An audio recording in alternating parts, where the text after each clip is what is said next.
പ്രതികരണം അറിയണം. എന്താണ് അവർ അതായത് നിർണായകമായ വിധി പ്രഖ്യാപനത്തിന് ശേഷം ഇനി പ്രോസിക്യൂഷന്റെയും പ്രതിഭാഗത്തിന്റെയും ഒക്കെ പ്രതികരണങ്ങളാണ് പുറത്തു വരാനുള്ളത്. 20 വർഷത്തെ കഠിന തടവിനാണ് പ്രതികൾക്ക് ശിക്ഷ വിധിച്ചിട്ടുള്ളത്.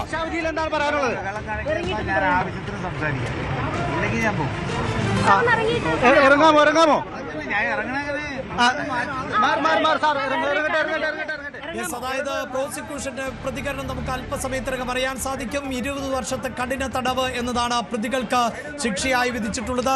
എല്ലാ പ്രതികൾക്കും ഒരേ ശിക്ഷ തന്നെയാണ് ഇപ്പോൾ ലഭിച്ചിട്ടുള്ളത്.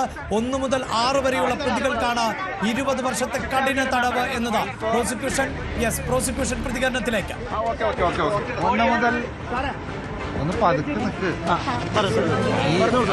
പയ്യെത്തുന്ന പനയും തിന്നാമെന്നല്ലേ, നമുക്ക് പയ്യെ തുടങ്ങാം.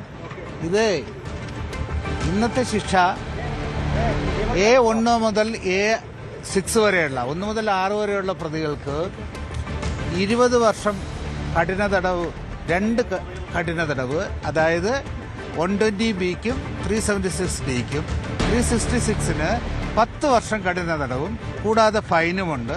മറ്റ് വകുപ്പുകൾ അനുസരിച്ചും ശിക്ഷിച്ചിട്ടുണ്ട്. 376D-യെ സംബന്ധിച്ചിടത്തോളം ഇത് പാർലമെന്റ് പറഞ്ഞിട്ടുള്ള ഏറ്റവും മിനിമം കൊടുക്കേണ്ട ഒരു സെന്റൻസ് മാത്രമാണ് ഈ കോടതി നൽകിയിട്ടുള്ളത്. ഇത് സമൂഹത്തിൽ അങ്ങേ അറ്റത്തെ തെറ്റായ ഒരു സന്ദേശം നൽകും എന്നുള്ളതാണ് എൻ്റെ അഭിപ്രായം. ഇനി ഈ ശിക്ഷാവിധിക്ക് കുറഞ്ഞുപോയതിനെ സംബന്ധിച്ചിടത്തോളം അപ്പീൽ നൽകുവാനായിട്ട് സർക്കാരിന് ശുപാർശ.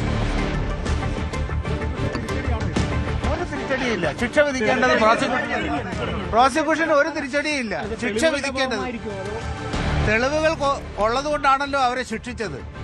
തെളിവുകൾ ഏതാണ് സ്വീകരിക്കാതെ പോയതെന്ന് ജഡ്ജ്മെന്റ് വായിക്കാതെ പറയാൻ എനിക്ക് കഴിയില്ല. ജഡ്ജ്മെന്റ് വായിച്ചതിന് ശേഷം അതിനകത്ത് മതിയായ നടപടികൾ സ്വീകരിച്ചിരിക്കും. ഈ 8ാം പ്രതിയെ വിട്ടുപോകാനുള്ള കാരണം ജഡ്ജ്മെന്റ് വായിക്കാതെ പറയാൻ ഞാനൊരു രാഷ്ട്രീയക്കാരനല്ല, ഞാനൊരു അഭിഭാഷകനാണ്. ഏതിലെ ശിക്ഷയിൽ നിരാശനാണ്. കാരണം മാക്സിമം ശിക്ഷ പ്രതികൾക്ക് കൊടുക്കണമെന്ന് ശക്തമായി വാദിച്ചിരുന്നു. കാരണം മനസാക്ഷിയെ ഞെട്ടിച്ച ഒരു സംഭവമാണ്. ഇതിന്റെ പിന്നിൽ ഗൂഢാലോചനയുണ്ട്. ഗൂഢാലോചന വെച്ച് ഒരു ക്രൈം നടത്തുന്ന പ്രതികൾക്ക് ഏറ്റവും ഇളവായ ശിക്ഷ നൽകുന്നത് തെറ്റായ സന്ദേശമാണ് സമൂഹത്തിൽ നൽകുന്നത്. നീതിപീഠത്തിന് അത് വേറെ കാര്യം. ശിക്ഷ കണ്ടുപോയാൽ അതിൻ്റെ അകത്ത് പ്രൊപ്പോർഷണലേറ്റായിട്ട് ശിക്ഷ വിധിക്കേണ്ടതാണ്. 20 വർഷം മിനിമം എന്ന് പറഞ്ഞാൽ 20 വർഷം വരെക്ക് മുകളിൽ എത്ര വർഷം വേണമെങ്കിലും കോടതിക്ക് ശിക്ഷിക്കാം. അത് 20 വർഷം പാർലമെന്റ് നിശ്ചയിച്ച മിനിമം കൺവിക്ഷനാണ്. അത് ഒരു കോടതിയുടെ ഔദാര്യമല്ല, അത് പ്രോസിക്യൂഷന്റെ അവകാശമാണ്.